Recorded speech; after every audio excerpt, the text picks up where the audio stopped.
Good morning, everybody.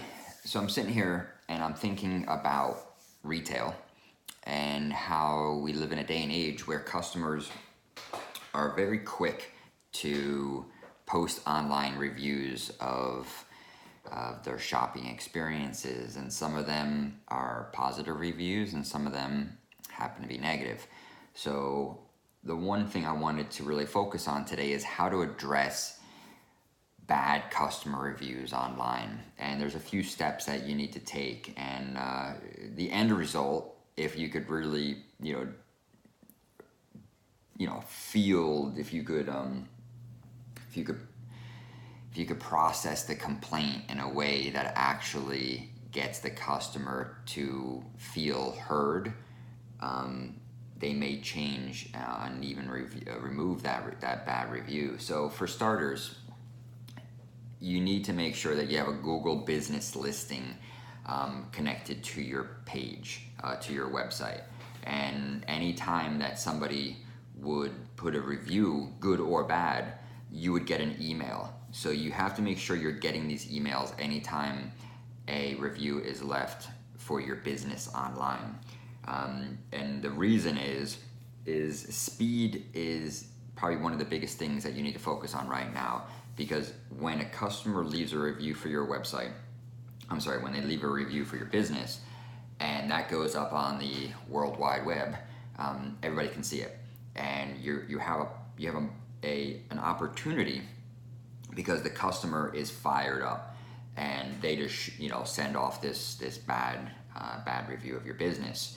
You get the email pretty instant. Now, if you can take that email and respond back to the customer, you are much more likely to be able to turn things around, because at that point a customer sitting in their chair, venting behind their keyboard, and they want to feel like somebody's hearing them. And if a manager, or even better, if the owner of the company responds back quickly, they're going to be like, whoa, that's a good thing. And if you email, if you call, you want to listen to the customer. What I do not recommend is responding back publicly through Google or through Yelp. The last thing you want to do is get into an argument with your customer and have a whole thread of it so that everybody can see it. That is not what you want to do. What I have found to be successful is emailing them privately, putting your cell phone number, email address, so that you can get in touch with them as quickly as possible, and then you just listen to them. You apologize. You try to make things right. I would say that over the years, I can usually convert 70 to 80% of the reviews that come through that are not favorable. I can get the customer, just through solving the problem and listening to them and caring. I'm able to get 70 to 80% of them to retract their bad review, or I'd probably say half the time, not only can I get them to retract the negative review, I can get them to flip it and go from a bad review to a positive review. But so much of it has to deal with the speed at which you get back in touch with your customer. So that is essential to dealing with basically bad online reviews, because the good ones are good. You want those to keep coming. But you need to set up a Google account where you get emailed directly. You need to be watching your emails 7 days a week, so that if you get a review that comes through on a Saturday or Sunday, you can respond back that day.